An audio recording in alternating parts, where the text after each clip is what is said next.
জাতীয় থেকে আন্তর্জাতিক, প্রান্তিক জনপদ থেকে নগর, চারপাশে ঠিক কী ঘটছে এই মুহূর্তে তা নিয়ে আয়োজন এখন চারদিক। সঙ্গে আছি আমি সাবিত সারোয়ার। জুলাই অভ্যুত্থানে কোনো কেন্দ্রীয় পরিকল্পনা, নকশাকার ও অর্থায়ন ছিল না বলে দাবি করেছেন প্রধান উপদেষ্টা ডক্টর মোহাম্মদ ইউনূস।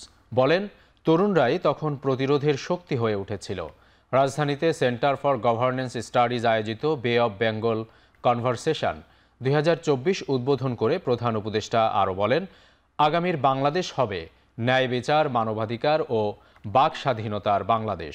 অনুষ্ঠানে ডক্টর ইউনূস বলেন, একটি বিপ্লব কিভাবে সংঘটিত হয় ও দেশ গঠনে সামনে এগিয়ে যায় তা বাংলাদেশ থেকে দেখার সুযোগ রয়েছে আন্তর্জাতিক বিশ্বের অতিথিদের। গণ অভ্যুত্থান পরবর্তী 100 দিন পেরিয়ে নতুন বাংলাদেশে বিদেশি বন্ধুদের স্বাগত জানিয়ে একথা বলেন তিনি। ঢাকার রাজপথে হেঁটে দেয়ালচিত্রে তারুণ্যের ঐতিহাসিক লড়াই ও অর্জনের সাক্ষী হতে বিদেশি বন্ধুদের আহ্বান জানান ডক্টর ইউনূস। আঞ্চলিক স্বার্থ রক্ষায় 80 দেশের 2 শতাধিক আলোচক নিয়ে রাজধানীতে এ আয়োজনে ছাত্র আন্দোলনে আহত ও শহীদদের প্রতি শ্রদ্ধা জানান প্রধান উপদেষ্টা।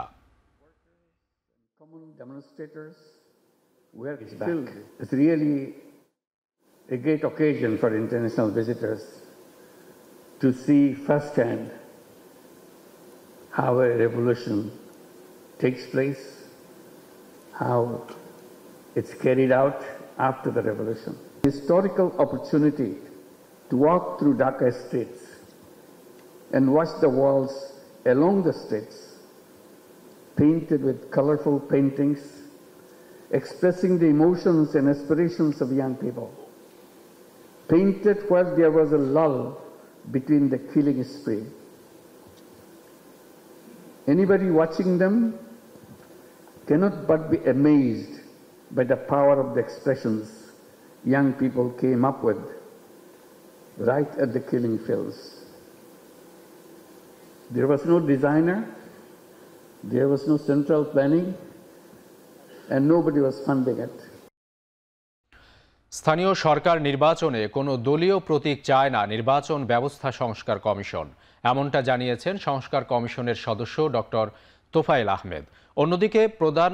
অন্যদিকে কমিশন প্রধান বদিউল আলম মজুমদার বলেন, অতীতের নির্বাচনে গোয়েন্দা সংস্থাগুলো যে নজরদারি কার্যক্রম করেছে তা বেআইনি ও নির্বাচনী অপরাধ।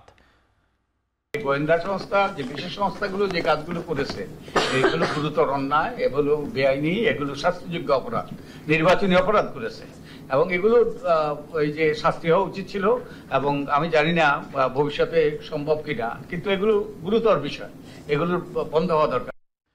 ভোটের আগে সবকিছু সংস্কার করা যাবে না বলে মন্তব্য করেছেন নাগরিক ঐক্যের সভাপতি মাহমুদুর রহমান মান্না। তিনি বলেন, নতুন বাংলাদেশ গড়বে নির্বাচিত জনপ্রতিনিধিরা। জাতীয় প্রেসক্লাবে জুলাই গণ অভ্যুত্থানে প্রবাসীদের ভূমিকা নিয়ে এক গোলটেবিল বৈঠকে জনবান্ধব পুলিশ বাহিনী, দক্ষ প্রশাসন ও নির্বাচন কমিশন গঠনের মাধ্যমে সুষ্ঠু নির্বাচন দেওয়ার দাবি জানান তিনি। এ সময় রাজনৈতিক দলগুলোকে আস্থায় নিয়ে সংস্কার করার আহ্বান জানান সিপিবির সাধারণ সম্পাদক। নির্বাচনী ব্যবস্থার আমূল সংস্কার চেয়ে দ্রুত রোডম্যাপ ঘোষণার দাবি জানান তিনি। আলোচনায় অংশ নিয়ে রাষ্ট্র সংস্কারে প্রবাসীদের সম্পৃক্ততা বাড়ানোর কথা বলেন প্রবাসীরা। একটা ভোট হতে হবে, এই ভোটের আগে সমস্ত বিষয় সংস্কার করা যাবে না। ভোটের পরে সংস্কারের দায়িত্ব থাকবে, নতুন বাংলাদেশ গড়বার দায়িত্ব থাকবে এবং সেটা যদি সম্পন্ন করতে চান তাহলে আপনাকে ভোটের পরে এমন কোন একটা সরকার গঠন করতে হবে যিনি এই সংস্কার করবেন। আর এই সংস্কারের কার্যক্রম করে এই কার্যক্রমের পদক্ষেপগুলো গ্রহণ করুন, ট্রেন্ড সেট করুন, যাতে করে যেই ক্ষমতায় আসে এইটা থেকে তারা বিচ্যুত হতে না পারে। অনেক অপ্রাপ্তির পরেও সাধারণ মানুষ অন্তর্বর্তী সরকারের উপর আস্থা রাখতে চায় বলে মনে করেন বিএনপির ভারপ্রাপ্ত চেয়ারম্যান তারেক রহমান। বলেন, এই আস্থা ধরে রাখতে হবে। বিকেলে জাতীয়তাবাদী টেক্সটাইল ইঞ্জিনিয়ার্স অ্যাসোসিয়েশনের বার্ষিক কাউন্সিলে ভার্চুয়ালি যুক্ত হয়ে তিনি একথা বলেন। অনুষ্ঠানে দলের মহাসচিব মির্জা ফখরুল ইসলাম আলমগীর বলেন, দ্রুত সংস্কার করে নির্বাচনের পরিবেশ তৈরি করতে হবে অন্তর্বর্তী সরকারকে। তাদের দায়িত্ব সুনির্দিষ্টভাবে বলা আছে, তারা ইন্টারিম গভর্নমেন্ট, অর্থাৎ একটা নির্বাচনের মাধ্যমে সরকার পরিবর্তনের পর্যন্ত তারা এই দায়িত্ব পালন করবে।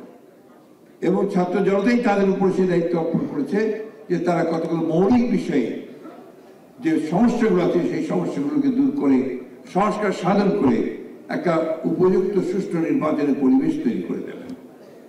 তারা কাজ করেছেন, কাজ করে চলেছেন, আমরা তাদেরকে সমর্থন দিচ্ছি। অনেক অপ্রাপ্তি থাকার পরেও জনগণ কিন্তু এখনো এই সরকারের উপর আস্থা রাখতে চাইছে, তারা আস্থা হারাতে চাইছে না। তবে একটা প্রশ্ন হচ্ছে, সরকার কি ঔদ জনগণের আস্থা রাখতে চায়? কারণ জনগণের সঙ্গে সরকারের আস্থার সম্পর্ক নিবিড় থাকলে ষড়যন্ত্রকারীরা কিন্তু তাদের ষড়যন্ত্রের ডালপালা বিস্তারের সুযোগ পাবে না।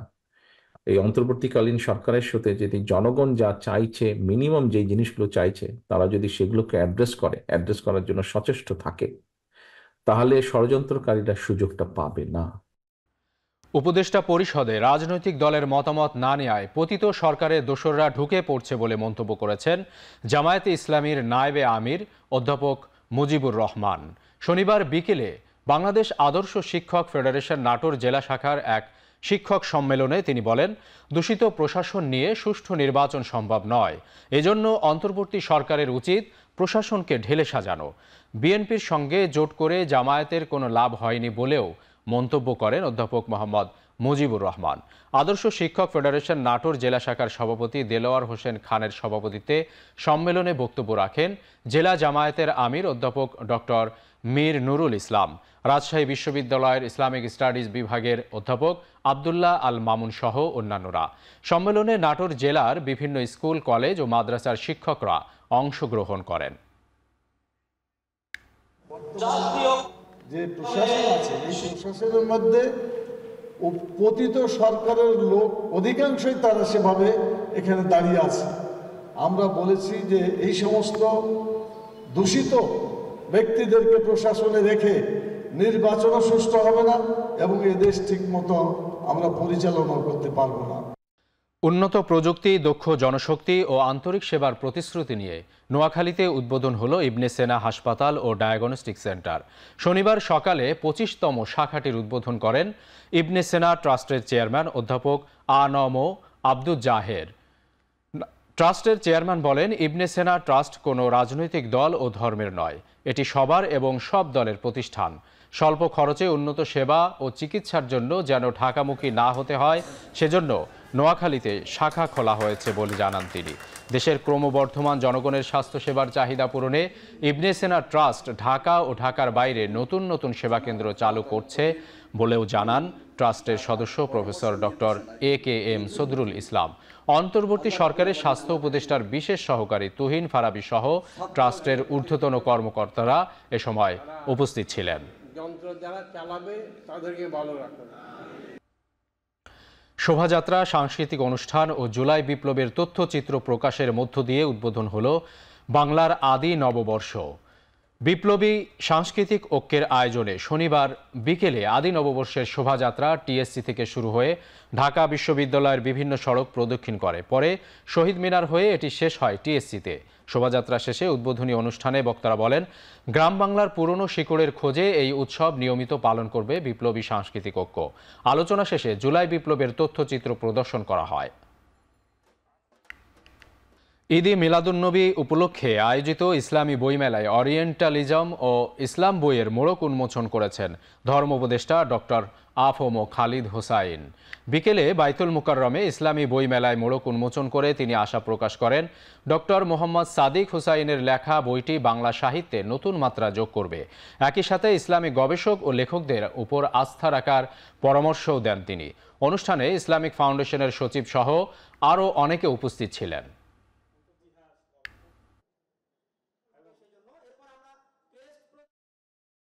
শেষ করছি এখন চারদিক। এখন টেলিভিশন ওয়েবসাইটে দেখতে ভিজিট করুন www.ekhon.tv। এখন টেলিভিশন ফেসবুকে দেখতে ভিজিট করুন facebook.com/tv.ekhon। এছাড়া ইউটিউবে এখন টেলিভিশন দেখতে ভিজিট করুন youtube.com/c/ekhon tv।